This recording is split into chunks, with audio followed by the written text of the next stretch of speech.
Hupana. It's a relatively new shoe from Hoka. I've been wearing this off and on for the last couple months, and there's a good reason for that off and on, which I'll get to. This review is going to be a lot like my Hoka Tracer review. Um, First, I'll start with the good things I like about the shoe. This shoe feels like a really fast shoe. It's kind of marketed as an everyday casual wear shoe, but it works really good as a running shoe as well. It's a very kind of up-tempo. Like I said, it kind of reminds me of the Tracer. It's a very light shoe. It's 8.2 ounces in a size 9, low heel-toe drop, about 5 millimeters. So it's right in that line of shoes that I like to wear. Low heel-toe drop, lightweight.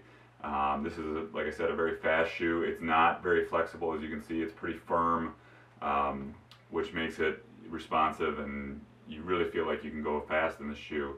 The upper in the shoe is relatively firm and hard, and that's the one big catch I have with this.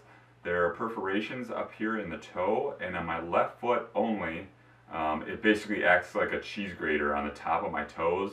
If I run very long in these shoes, my left foot starts to bleed from the rubbing on top of the foot, kind of similar to what I had in the Hoka Tracer. That was more of a gouging action. This is more like a cheese grater. The tops of my toes just get worn off. Two different toes I've had it happen on. Only on my left foot, so your mileage may vary on that. It might be something specific to me, but I think it's important to point that out. I don't know how much it picks it up on here, but blood has come all the way through the upper from one of my runs. That's how bad it was. It went all the way through my socks, soaked through the top of the shoe. I saw a red stain on there, and I went, oh, that's probably not a good sign, because I knew what that probably meant. The upper is pretty thick, and it's got a lot of support, actually. And it's pretty, like I said, pretty thick, so it's nice and warm. You're not going to have a lot of snow or water getting through there, and that can be a good thing, especially this time of year in the winter. But like I said, up here in the toe, to me, it's just like a cheese grater on your top of your toes. So I've had to wear this sporadically. I tend to wear it for shorter runs that I know my feet can hold up for, and even then I take time off in between. I rotate it with different shoes, so I would recommend that.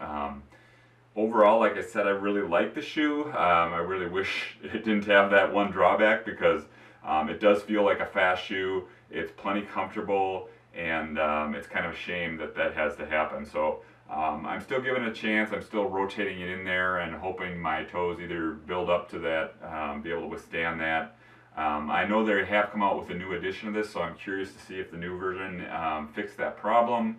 I'd be curious if anyone's running the shoe. Let me know if you've had that same problem or not, if it's specific to me or not. But the shoelaces on this are kind of the stretchier, they got a little bit of stretch to them, which I kind of like, actually. But that's one thing some people like, some people don't like, depending on how hard you like to tie down your feet. There's a little bit of good give to it. I personally like that because I've had experiences before where I've tied my shoes down too tight and really hurt my feet. So having a little bit of wiggle room there is a good thing for me, at least. But yeah, that's about it. All I have to say about the upper. Again, there's a lot of structure depending on what you like, and it does feel like a fast shoe. I haven't had any problem with rubbing. The forefoot isn't super wide, but it's relatively on the wider side, depending on how wide your foot is. But you can go and look up the stats to see exactly how wide it is. But I haven't had any problems with rubbing or hot spots other than the toe.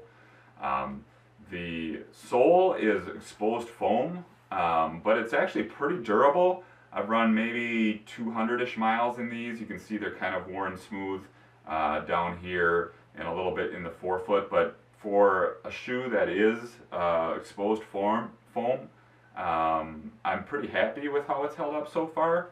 I'm going to keep an eye on that as I go into higher mileage with the shoe, but overall the sole has held up pretty well. Like I mentioned before, as you can see, it's pretty firm, pretty responsive shoe, not a lot of flexibility, and it's more of a fast performance type of a shoe. So if that's what you're looking for, I'd say give it a try. Beware of the toe thing. You know, might be a shoe you want to try and see whether your foot's going to hold up to it or not. It might depend on your gait or something like that, because for me, like I said, one foot that happens, the other one doesn't. So a lot like the Hoka Tracer, which is another shoe I really like, but that also could cause my feet to bleed. This is another shoe right in that vein. So I would cautiously recommend this as a good training shoe. It could even be a race shoe, really, if your feet can stand up to it over long distances. Because it does feel like a fast shoe. It's comfortable enough and a responsive shoe, but just beware of that toe. Something you might want to try before you buy. So yeah, that's about all I have to say on the Hoka Hupana. Like I said, I'd be curious if anyone else has had the same problems. If anyone's running the new version of this, is that fixed? So feel free to comment. Let me know. Let me know if you disagree or if you've had different opinion on the shoe. Stay tuned. I got another trainer here that I'm rotating around, so I'll probably do a review on that soon. And I'm starting marathon training next week, so I might do some various updates on how my training is going and leading up to the Boston Marathon next year. So thanks for watching. Subscribe if you like the content. I'll be back with more soon, and thanks again.